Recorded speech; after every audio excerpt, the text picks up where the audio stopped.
Você sabe aonde está o templo de Deus hoje? Você sabe identificá-lo? Queria falar um pouquinho sobre isso com você hoje, no dia da apresentação do Senhor no templo.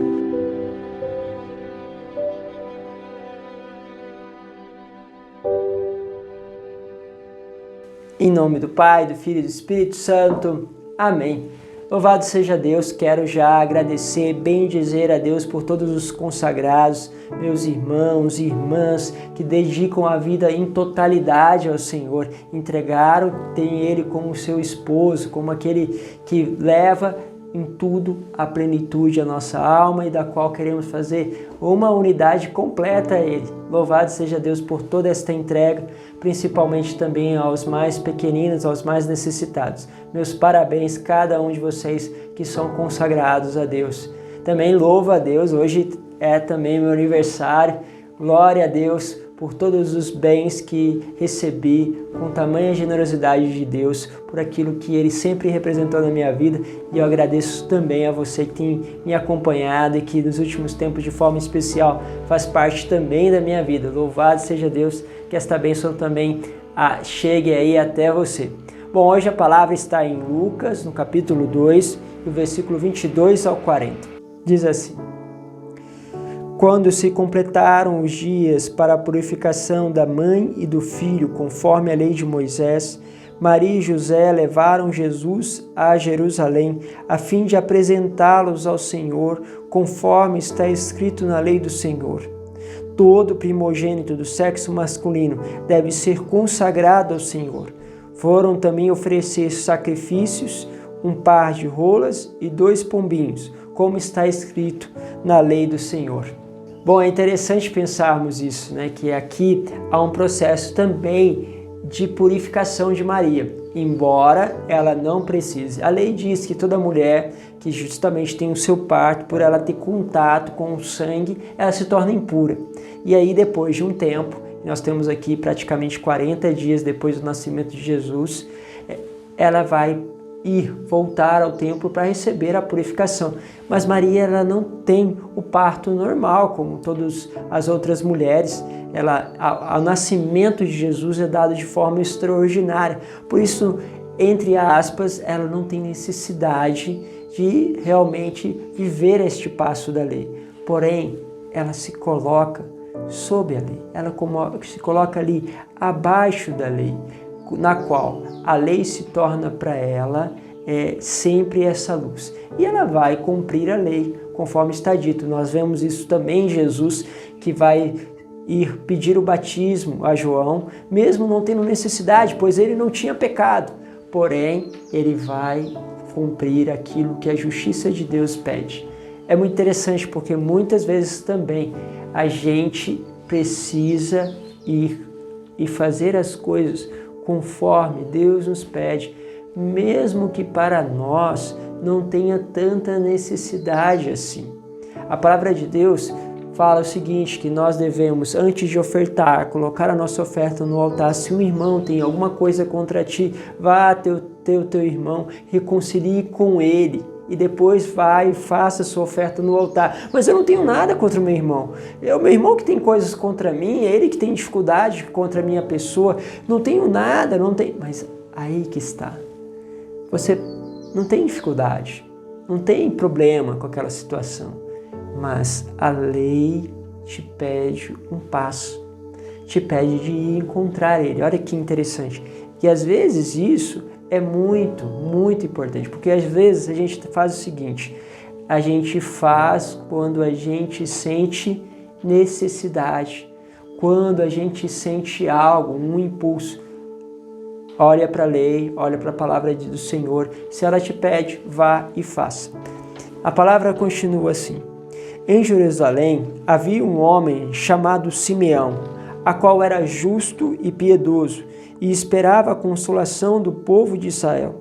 O Espírito Santo estava com ele. Presta atenção nisso. O Espírito Santo estava com ele.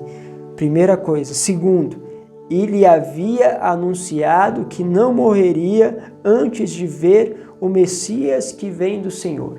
Então o Espírito está com ele e segundo, o Espírito anuncia a ele. Terceiro ponto, movido pelo Espírito, Simeão veio ao templo. Quando os pais trouxeram o menino Jesus para cumprir o que a lei ordenava, Simeão tomou o menino pelos braços e bendisse a Deus. Olha, isso aqui que eu quero pegar com vocês. Então ele tem 3 movimentos aqui que são dados pelo Espírito. Primeiro, o Espírito estava com ele. Segundo, o Espírito anunciava ele. E terceiro, o Espírito movia ele. Esses 3 passos levam ele ao templo. E aí, quando eu volto lá naquela pergunta que eu te fiz inicialmente, se nós consideramos o templo de hoje, o templo nosso, do nosso coração, e que está presente no coração do outro, significa que nós temos aí 3 passos para adentrar dentro deste templo, do coração do outro. Primeiro, precisamos estar com o Espírito Santo.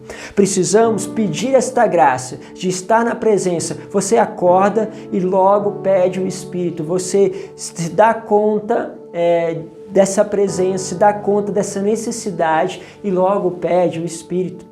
Pode orar em línguas, pode pedir vinde Espírito Santo, enchei os corações dos vossos fiéis, ou pode fazer uma oração espontânea. Espírito Santo, me ajude, esteja comigo ao longo deste dia. O Espírito Santo é uma pessoa e você precisa deixar ele estar com você.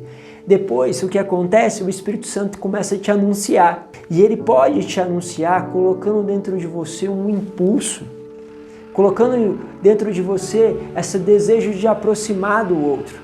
E por fim, deixo então me mover, esse desejo, aquilo que o Senhor vai como que impulsionando, vai fazendo a gente intuir, começa a nos mover. E é importante mover, porque às vezes acontece as coisas, a gente para.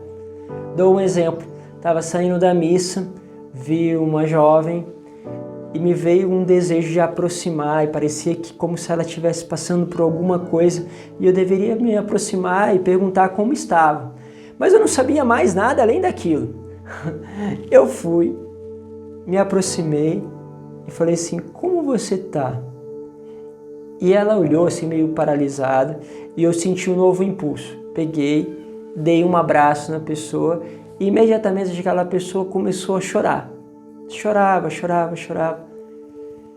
E eu falei uma coisa muito simples.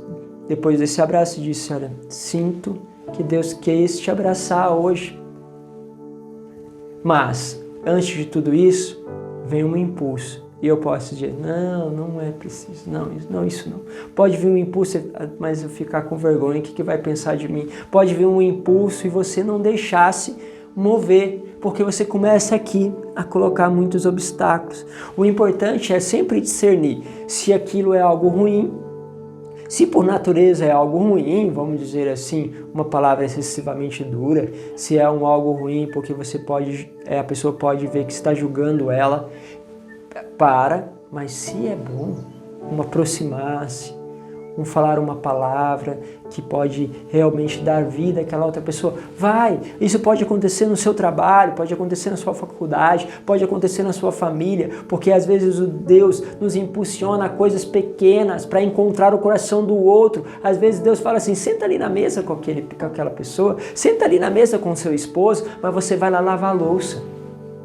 Não senta na mesa, mas vem um impulso para você ficar sentado com ele. Mas eu não tenho nada para falar com meu esposo agora. Senta, fica.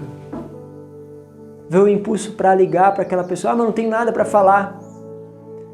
Deixa se mover pelo Espírito. Se durante o dia você pediu para estar com o Espírito, deixa que o Espírito possa falar com você e que possa te mover. Faça essa experiência.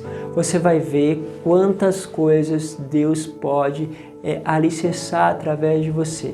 E de repente, Ele se apresenta dentro daquele templo.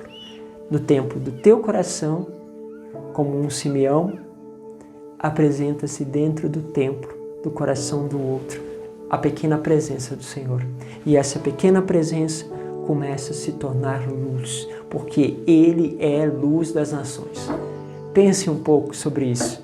Se nós queremos essa luz das nações, deixe-se mover pelo Espírito, porque senão Ele não te levará até o templo. Um grande abraço a todos, Deus vos abençoe, vamos juntos e não se esqueça, estamos juntos cada dia e por isso inscreva-se no canal. Um abraço, Pai, Filho, Espírito Santo, amém.